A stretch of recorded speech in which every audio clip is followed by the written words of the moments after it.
Welcome to Love Where You Live, Boulder County. This is a podcast where we have conversations about why it's so awesome to live in Boulder County. Sometimes we talk about the less awesome, sometimes the more awesome. Anyway, today I'm very happy to bring you a guest that maybe perhaps some of you don't know, but it's a guy that I've known for well past 45 years.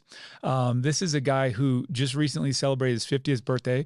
He's quite old. I lead with that because I want you guys to know when you listen to this sense of humor that comes across that he was raised in the 80s Am I right? Yeah, firm Generation X. Firm Generation X. 1974, born February 15th, Albuquerque, New Mexico. This is a childhood friend of mine, and you're probably wondering, why is a childhood friend from Albuquerque, New Mexico coming onto this podcast? Well, the reason I brought Ryan Chreist here today is because currently, and I had to Google this because I never really knew this, elusive stat, he's the Assistant Vice Chancellor, Alumni and Constituent Engagement. Is that correct? That is correct. As well correct. as the Executive Director of the CU Alumni Association. That is correct. Ryan, thank you so much for being here. Hey, it's my pleasure. You know, when one of your oldest friends calls and says, "Hey, I need you to do something that you don't normally do," what's the first thing you say? Of course. Of course, yeah. That could be using the chainsaw in the backyard, advising me on my chicken coop. These are all things you're going to do in the next couple of weeks, or come on a podcast. Anytime. So, no, it's a treat for me. And so a little bit first, I give the intro. Ryan is a guy I grew up with. And so I'll give you this is how I sort of lead. I met Ryan when we were each 5 years old, and he was in the afternoon kindergarten, I think, and I was in the morning kindergarten at Bandelier Elementary School. But we went from that. This is very cool. We met in kindergarten at 5 years old, and then we went to school together continuously all the way through high school. We did. And actually, I'm impressed that your memory still works that well since you're so much older than I am. That's a good dig. I've got at least, 3-4 months on you? I think it's something like that. Yeah. Whatever it is back to October? That's it. The math is tough at this advanced stage in life. But yeah, good point. We met young and the memory is still very strong. We went to school together, which is unique that we did that. And then at that point, you left for Colorado and I left for Texas. So we both left New Mexico and you chose CU. And the reason that I bring that up is because it tells me that you've been here for a long time. Been here a long time. And actually, I do like to rub that in that I was the one who found it first. Yeah. So you had to come and follow. That's true. It took you a while to get here. But for me, yeah, I came out of Albuquerque and, proud Highland High School graduate. The Hornets, go Hornets. Go Hornets. And chose to come to the University of Colorado Boulder for my undergraduate degree, studying kinesiology, and which, by the way, doesn't exist anymore. And that's how old we are. Wait, kinesiology just evaporated, or the degree doesn't exist? Well, that's a good point. It's not a major that's available at the university anymore. Now it's integrative physiology. That's so cool. Very similar stuff. But so I made the leap from New Mexico up here to Colorado. And, the great thing is, not to harp on our relationship here, but, being able to go down and, you're in Texas, I'm in Colorado, we'd reconnect in New Mexico, back and forth. And here we are, years later, and you finally wised up and moved up here. We're going to cut to the spoilers, the spoiler later, that how long it took me to don the Buffs merch. But anyway, let me say this. So you're totally right. You came here. I remember we both kind of visited Austin together, had a fun time down there. I chose to go to school there, and I had enrolled here, or not enrolled. I had applied here, and so the question is, you came right up. What was it that made you come up here? First thing that drew you into CU and to Boulder? It's a really good question. I think, growing up in New Mexico, the outdoor atmosphere was always really important. We'd go biking, we'd go hiking. It was camping, it was being outside. And I think I also grew up as a big skier, and, you skied as well. And we spent some time up in Taos, et cetera. But being able to be in an environment where you knew the mountains were literally in your back door was a big draw for sure. And Boulder, once you visit the town, it's hard not to come back. I mean, it's just it's a great spot, and to go to college here, and the campus is beautiful, and UT Austin's great as well. But it's one of those. It just felt right. Just felt like the place where you wanted to be. Okay, I love that. And so you rolled over that hill, right, into Boulder Valley for the first time, probably a little recruiting trip, but really the first time you roll in with all the bags packed. Your folks are driving you in, I'm guessing. What was it like? First impressions. Here's my new home. It's a great question, and still today, we did some drone shots for some promotional stuff to remind our alumni why this place is amazing. And you know what we showed? The very first thing is rolling in over the hill, coming in on 36. The drive from Denver to Boulder looks totally different than it did, in the early 90s. It's filled in, and there's, lots of houses, lots of growth. But that last hill, as you come over on 36 and come over the mesa and you see the city down below you, that looks still pretty much the same. And it gets you every time. I think it's one of those things, like, it's this valley that it has the mountains as the backdrop. And how many places do you have a vista like that? And one that you get as your first impression. A lot of times you sneak up on a city, you're seeing it from far away. You can't see Boulder until you come over that hill, and then there it is in all its grandeur. Yeah, pretty magical. You've described it really well, and I see why you guys use that drone shot. So you come in, you roll in that beauty, and you're 18 years old, and you roll up, CU Boulder, probably, pretty big school, pretty big change for you from Albuquerque. But what were the highlights? Well, I mean, you don't have to. Look, this is a family show, so yeah, exactly. I would say this, that to say it's not like where we grew up is, and this is a complete and total understatement. Boulder is about as polar opposite as the part of town, at least we grew up in Albuquerque. But I think, as an 18-year-old coming into college, I think everybody goes through that big transition, right? It's not only are you leaving this place that you grew up with, the only place maybe you knew, or the place you've known for a while, and you're stepping into a new environment. And the first thing that you're thinking is, how am I going to find my spot here? Where is my place? And I think one of the great things about CU, and I'll do a little, promotion of the place where I work, is they really work hard on making that adjustment as easy as possible for students. So coming in as a freshman, you have to live on campus. You're living with people largely from all over the world. And it makes that transition easier because everybody's doing the same thing. And so I think the beauty of it was the transition felt pretty seamless. Awesome. For me. Now, I can't say for everybody, but coming from New Mexico, a west, southwest kind of feel, the environment was different, but it wasn't shockingly different. I wasn't coming from the ocean. I wasn't coming from Florida. We're coming from a similar climate. Yep. But the adjustment was pretty good. I can't say that I really was homesick. Let's put it that way. Yeah. Yeah. There you go. Wow. Well said. Okay. And a little sales pitch if you're interested in, if your kids are getting ready to school. No, that's good. What about if you can remember back, maybe just as a kid and being here in school, outside of class, outside of CU, what were your favorite 2 or 3 things about the area, Boulder County? Well, so my roommate was from Idaho. He was from Ketchum, Idaho. Okay. And he was on the ski team at CU, which long tradition of national championships, et cetera. Really great guy. The very first thing I did on the outdoors front as I moved into my dorm, he said, "Let's go. There's a mountain bike ride I want to go do. Do you want to come?" Well, Michael, excuse me. You remember that we didn't have fancy mountain bikes, no. right? I mean, it wasn't. No suspension. No. And I said, sure, that sounds great. Well, he wanted to go to Walker Ranch, which is at the very top, all the way up. And of course, I didn't know what I was doing. We did the Super Walker, which is. So tell us, that's going up. So folks, that's going from town, up baseline, up Flagstaff Mountain. The average gradient, probably 10% average, but that means you're well above that for a lot of it, right? Mm-hmm. Okay. This was first week of school. First week. Welcome. Yep. You're riding uphill. Yep. Welcome. It beat the heck out of us, right? Strangely. Well, he was probably fine. We rode all the way up. We did Walker Ranch, and then we rode down. And I'll admit this to you now. I had a hard time walking for a little bit. About a week and a half. For 2 reasons.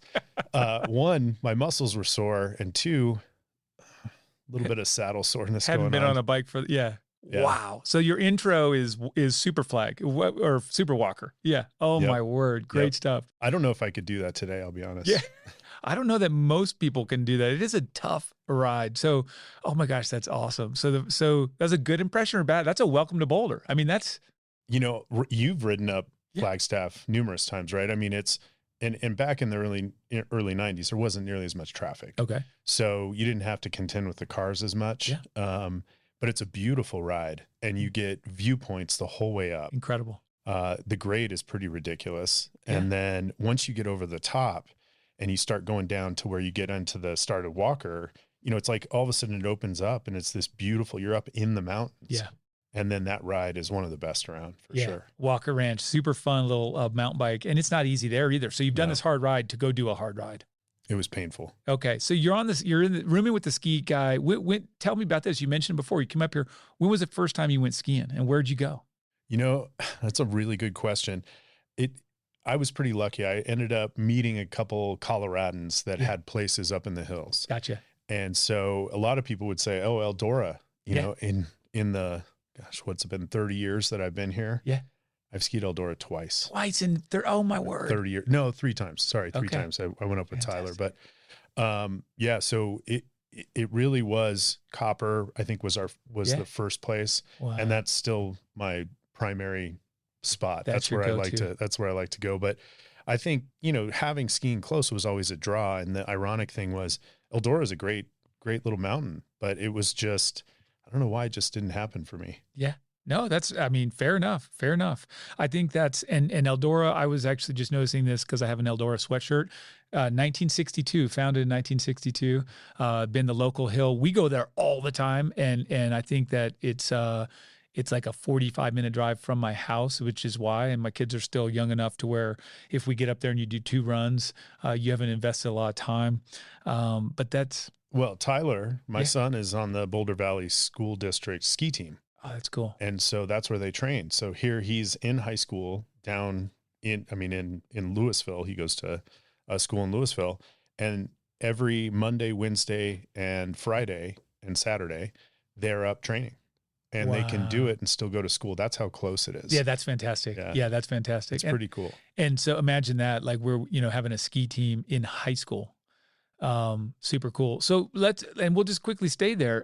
You have 2 kids, beautiful wife, Liz, and these 2 wonderful children. I've watched them since they were little. You've done a fantastic job raising them, Sarah and Tyler. So they go to school in Boulder Valley. They do. That's unique. They didn't do like what we did, where you go to the same school. What's that like, raising 2 kids in high school? It's been a journey, as I think every parent would say it is. But our kids ended up at 2 different high schools, and they're actually the rival high schools, and for different reasons. Okay. So not they like each other. I think they love each other. Do they like each other? It depends on the day, right? But they are. So one of them goes to Centaurus and one goes to Monarch, and those are rival high schools. And they chose those for different reasons. Tyler chose Monarch because of football and because of sports primarily, and his friend group. And Sarah, does other things over at Centaurus, cheer and other things. And so it's been an interesting experience having kids in 2 different schools. It really makes you feel like you're split between 2 communities. So unlike what, you and I grew up with, where your siblings go to the same schools you go to. Yeah. This just was in Boulder County. You have a choice, which is very unusual. We didn't have that growing up. You can open enroll to any of the high schools. And middle schools, and I think even elementary schools, if there's space. And so they make it so students can move around based upon what maybe their interests are. And so that was just a unique experience for us. I never expected that to happen. Yes. Fantastic. And I'm glad you brought that up, because we talk about it generally that Boulder Valley has great schools, overall the high quality of education you can get at a public school, but you just nailed it and shared with everyone. Because in my world, selling real estate, it is a big question. Where can I get to be by the best schools? If I buy a house here coming from out of town, we always say, hey, you know what? It's your call. So that's pretty unique. Well, it is. And actually, as somebody, I used to do admissions work at CU for years, and, there's not a bad school in Boulder County. I mean, that's one of the amazing things about this place is that no matter which school you end up with, each one of them is very highly regarded by universities. And I'm speaking from a high school perspective. And they all have their own kind of little thing that really draws a unique population. So, Centaurus has a pre-engineering program, right? For example. And then you'll have an IB program, and Monarch has, a AP program. And so there's different reasons why students may choose. And then the other thing that's really unique, like Tyler being on the ski team, that's a Boulder, it's actually out of Nederland High School. Oh, right. But anybody who's in Boulder Valley School District can participate through Nederland High School. And so, if your school doesn't have the sport, you can go to another school to be able to do that, which is really cool. That's super cool. Yeah. So, oh man, I didn't realize that specifically. I'd heard Nederland has that. That's cool. So if you want the sport, you don't happen to go to the right school, you just go somewhere else. Yeah. Like Tyler plays lacrosse, and Monarch has lacrosse, but if he was at Centaurus, he could go to Monarch to play. And, fantastic. And there's a lot of students who do that. And then all of a sudden you have friend groups that are mixing too, which is great. You know, you get to know more kids in different parts of the area. That's neat. And I guess I shouldn't slight St. Vrain Valley School District as well. Also a good school district. You talked about Boulder County. St. Vrain covers sort of Lyons and Longmont, Niwot as well. So I think that, would you say the same for all of the Boulder County, that school district as well, hitting high marks? Absolutely. I mean, it's going back again to college admissions. These schools really prepare students well. Great. And so, you probably notice there's not a huge private school industry, so to speak, here in the Boulder Valley, because you don't need it. The public schools really are very, very strong. That's great. That's great. And so, I appreciate you sharing that, and it's cool to hear the perspective from a college. And so I want to go to that a little bit. My memory, I came and spent a summer with you, and I'll tie myself in. I did finally late to the game, as you mentioned. I was in Austin for a number of years and came up here, and I remember driving over, and you just graduated. You're about to graduate. I just graduated. I think it was the summer after graduation. That sounds right. So just graduated, and a couple friends we grew up with, Fawns and me, we drive over the hill, and I'm faced with that view going like, holy smokes, this is incredible. This is where I'm going to spend a summer. I roll down into town, stay with you for a summer. And I think I remember correctly, you were working at you were doing catering at CU, right? Yeah. At the UMC, right? I was a manager there. Yeah. Okay. So my point is, you started working for CU when you were a student. Well, yeah, somewhat. I worked all through college in various jobs. Yeah. And then when I graduated, I actually didn't stay. I didn't get a job at CU. I actually left. I was a wildland firefighter for a bit, and then decided to spend every dollar that I ever had and a bunch more by going to Europe and kind of doing a little of the backpacking thing. Yes. And then, months after that, then I ended up making my way back to Boulder because I had to get back here. Yeah. That's just how it felt. It was, I needed to get back to a place that I was very comfortable and really enjoyed. And so applied for a bunch of jobs, and I ended up getting a job in admissions. And so I ended up traveling all over the world eventually, recruiting for the university, a place that I believe in and a place that I feel very strongly about. And it allowed me to stay in Boulder. I mean, at that time, there wasn't as much industry as there is now here. Yeah. That's wow. Okay. So, that's great to hear the accurate story, because I always tell people, well, he started working there and never left, and you just progressed through, which to some extent you have. You did have a break. Close, yeah. Yeah. And you got to see the world, and this was still what drew you back. It would be we brought this up on, Amanda and I talk about Chief Niwot, right? And, and so is this a real deal here, this curse, this prophecy? It's interesting that you bring that up. It came up just the other day. I was talking to somebody who had left for 10 years and then they just came back, and they mentioned it. They said, well, I think the Chief Niwot curse or blessing, however you want to look at it, dragged me back here. Yeah. And they were so happy to be here. But, that is, who knows? It's a real deal. Maybe it's a real that is deal. a real thing. Yeah. I mean, I spent the summer here, and I went back to Austin, and 4 or 5 years later is when I finally moved here, and it was always on my brain. So I think there's something there. Would it be wrong for me to say something like this? Wherever you roam, CU is your home. Is that how it goes? Huh? It's pretty close. Yeah. I mean, we've used various versions of that. Nice job. Thank you. I do like that. See, and CU rubs off on you. I mean, I think, just if I might for a second, I would say that part of what makes Boulder and this area incredible, and this is, I understand I'm coming from a biased place with working at the university and being a graduate, is it is a university town. Yes. And so I think that university town really brings both companies, industries, tourism, and I think it really helps keep the vibrancy, if that's a word, making this place vibrant. Otherwise, it could be just like any other town nestled against the mountains, but you wouldn't have, world-class restaurants. You wouldn't have incredible music and cultural opportunities. You wouldn't have a lot of these amazing things that come along with Boulder if it weren't for the university. I think you're spot on, and I'm glad you went there. And since you went there, because you brought up vibrancy, CU, tourism, naturally, my brain goes directly to Coach Prime. So, okay, you don't have to weigh in on this, but this guy, you've been trying to make me be a CU fan for decades. I've been trying, and now you're finally wising up. And then I finally bought a sweatshirt that says Coach Prime, go Buffs. Yeah. So no, but how cool is that also, I mean, is it cool? I mean, that's a good question. Is it cool or not cool for a lifelong true fan? Because now you have bandwagon people like me.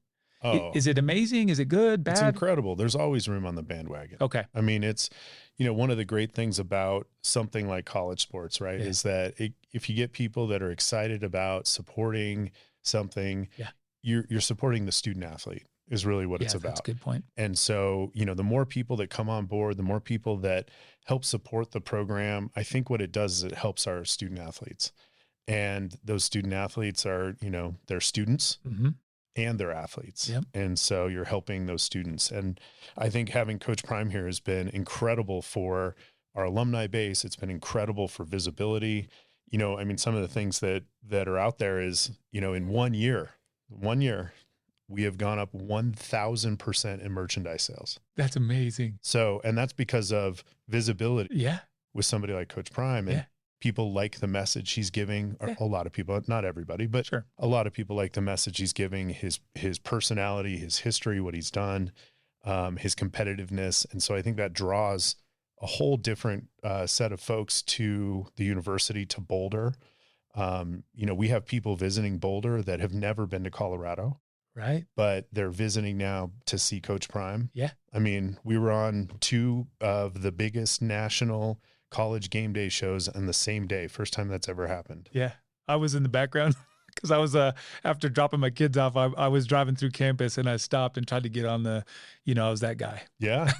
But it was cool to see. It was so cool. I did watch. It was so cool to see that out there on that field, and just the energy that has it's palpable. It's notable. It's incredible. Well, I'll tell you that it's more than just here in Colorado. Yeah. So, part of our role is we do a pregame event at every away game for our community. So for any CU fan, doesn't matter if you went there or not, it's free. It's open to anybody. And so we were at UCLA and we had over 3,000 people join. And there were people flying from the East Coast, from the South, that are wearing full CU gear, but they had no connection to the university. That's so cool. And they're buying merchandise, they're attending the games, they're there. That's fantastic. It's a community. Bring it on. Anybody. Yeah, bring it. Okay, good. Awesome. Great answer. I love that. Even you're welcome.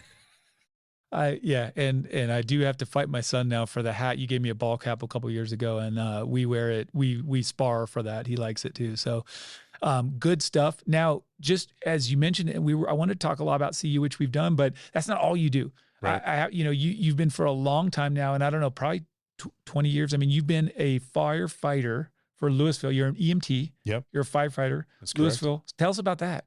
Yeah. So, as I said, after I graduated college, I went into wildland. That's right. So I was fighting wildland fires on the western slope of Colorado, which, by the way, is, high-speed gardening. It's super hard.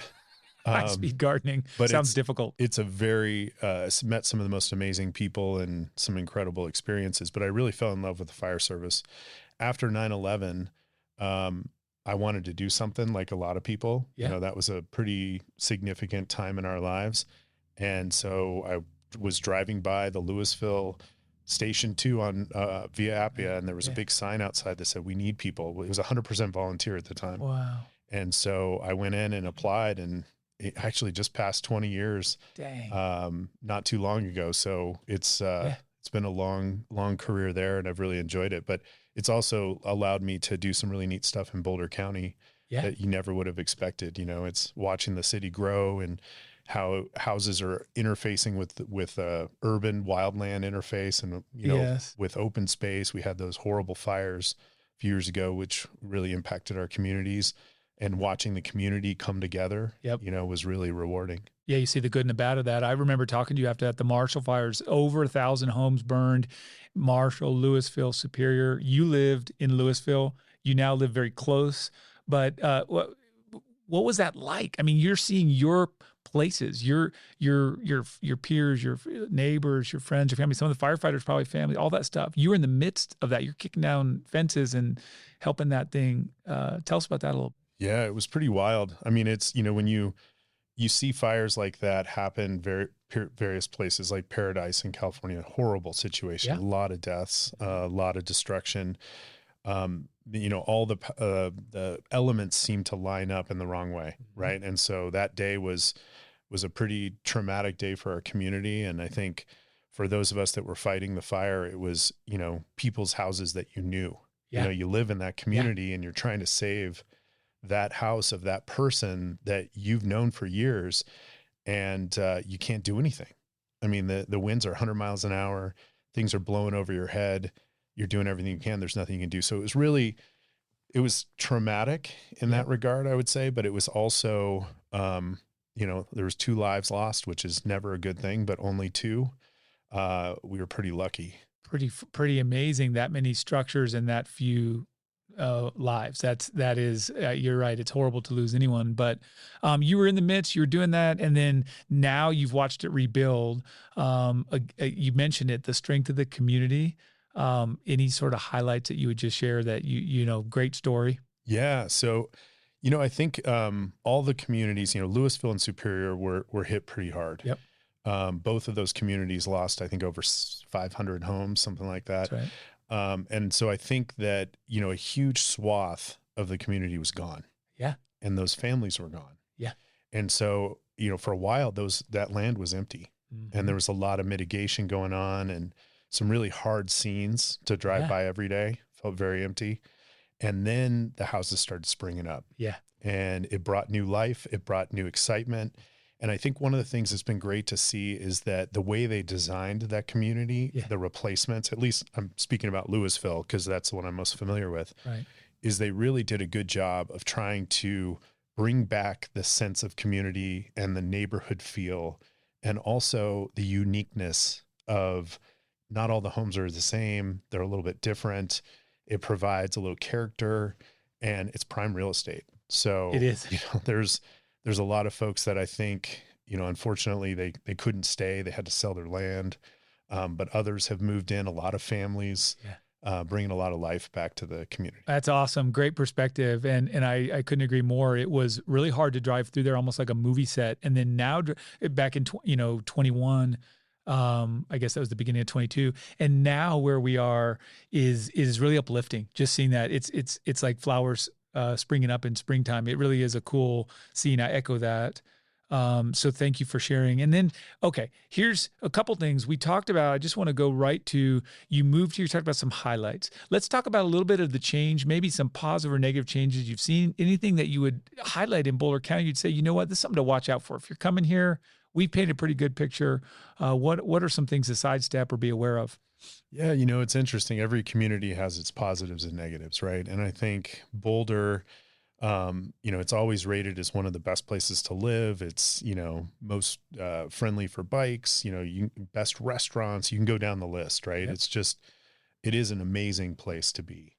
I think cost of living has made it very hard for folks. And, when it's a desirable place and there's limited inventory, I mean, you being in real estate, you understand this, it just drives the prices through the roof. And so I think for a lot of folks, and I can speak to this, from when I hire people from outside to come here, we have a real challenge because our salaries don't match the cost of living.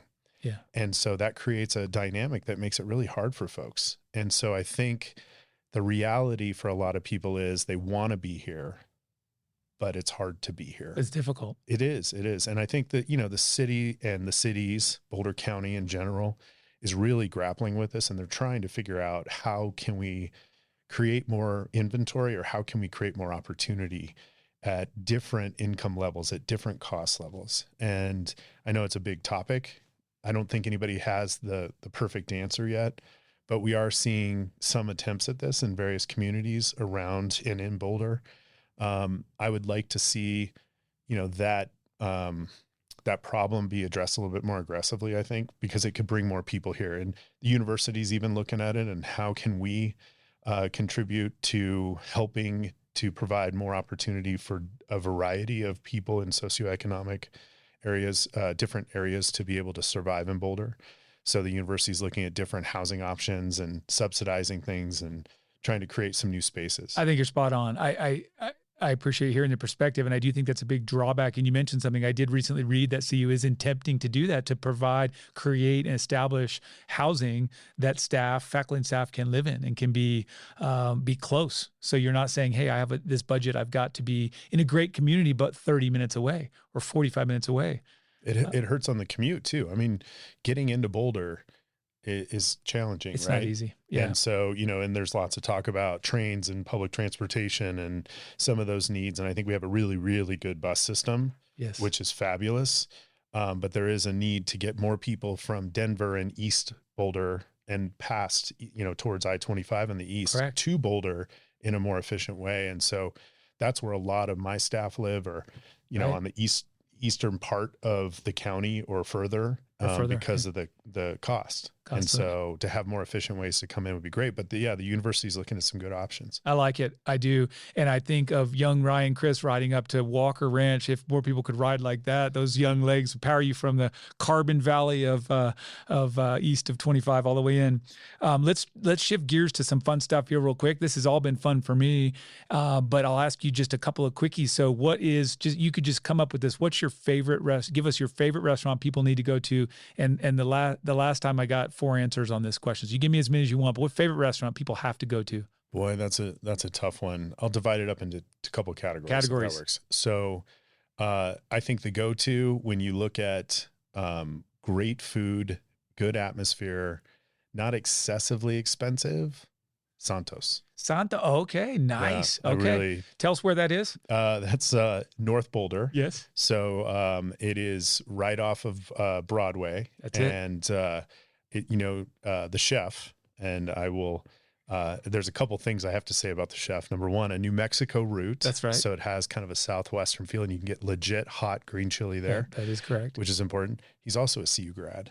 Oh, Chef Hosea. Yeah. Yes. He's from CU and New Mexico. And, his other restaurant, Black Belly, is obviously, that's a fabulous spot, a little bit higher price point. Yep. Absolutely delicious. It's a great one. I think on the more affordable side, let's just say, there's 2 spots. One would be the Village Coffee Shop. And, if you want the greasy spoon breakfast, you're not going to beat it. And then, this is an iconic landmark. A lot of people don't think of it for food. The Dark Horse. Oh, man. Okay. So Dark Horse, before a basketball game or Friday night out, you can get a great burger, in the old basket that it comes in with fries. Okay. And the place is iconic. Okay. Anytime I need a recommendation or a place to go, I ask Ryan. And so you've got Dark Horse, you've got Santo, you've got the Village, excuse me, Mr. Microphone. And then you've got, I think you added Black Belly in there. So great tips. I did add Black Belly in there. And I think, Pearl Street has a ton of great options, which is nice too. I tend to stay on the outskirts a little bit more. I like that. You and I both are big fans of Pika's, for that kind of quick thing on the east part of town. You can hit the Louisville, or you can hit the Arapahoe. I might've been there last night, at just the one maybe Arapahoe with my son. Okay. Favorite do you get coffee out? Where would you go for a cup of coffee? People need to know. It could be anywhere in the county. It's a good question. That's a harder one for me. Don't say Dunkin'. No, that's too far north for me. Okay. I'm a make it myself kind of coffee guy. So will you please share your address then so we can go over there for a cup of coffee? But you'll appreciate this. So I will. What I keep in stock is Pinon coffee. Oh, right on. In the red bag. Yep. Straight out of New Mexico. they actually do little K-cups now. Look, oh, I did Yep. not know that. Yeah, Yep. I do dig it. El piñón. That's a pine nut for those of you that aren't from New That's Mexico. right. Pine nut, we call them piñones. That almost sounded like I said a bad word. Yep. Either way, I'll say this. Okay, this will just be the kind of final category. You've given us restaurants. What in your mind, because we're an outdoor tribe here, a lot of us, you talked about it, you were drawn in, you grew up in the mountains. What's your favorite either outdoor hike or activity or trail or ski or anything, your favorite outdoor activity for Boulder County, or you can access it from here? You know, that's a good one as well. And there's probably multiple categories in this space as well. For sure. You know, I mentioned Walker, you know, from a mountain bike, if you're into mountain biking, around here, Walker Ranch is, I would say, reigns supreme. Batasso is a nice little hidden gem as well for mountain biking, although not so hidden anymore. Yeah. You know, with hiking, I think, you know, it's interesting. So years ago, Marshall Mesa used to be my go-to because nobody was over there. Now there's bikers there didn't used to be, which is fine. And it's just kind of an interesting slice of history there, the coal mines that are there. And there's, you can actually learn about them as you walk around. Beautiful views of the Flatirons. Some of the best. Yeah. And it's on the south part. So I really like that. I think El Dorado Canyon, from a kind of a spot that a lot of Boulder people forget about. Totally. Is you can go up and watch the climbers, and you got the river coming through there. Those are all, you know, probably my go-tos. I think you can't go wrong with the iconic Flatirons, you know, hikes. And there's so many little hidden spots up there. There are. You know, you get up to Mallory Cave, you can get, you know, to various places like the Arch, some really cool spots. Very cool spots. You heard it here first from Ryan Chreist. He's got all the tips. He's been here for 32 years, going on 32 more, I'm sure. And great to have you. A wonderful conversation about Boulder County, what you love about it, and some of the things you're not too fond of. So thanks for joining me, Ryan. It's great to see you. Hey, it's great to see you, Michael. And thank you for inviting me on, and really appreciate it. I love talking about this place. Obviously, I'm super passionate about it, and it's a big part of my life and my family's life, and having somebody I've known longer than almost my own family members here is an extra bonus as well. That's right. That's right. We're chosen family. So great stuff. And I will say thank you for your time. Thanks for being here. And we will encourage you before the next episode to go out there and do something that you love.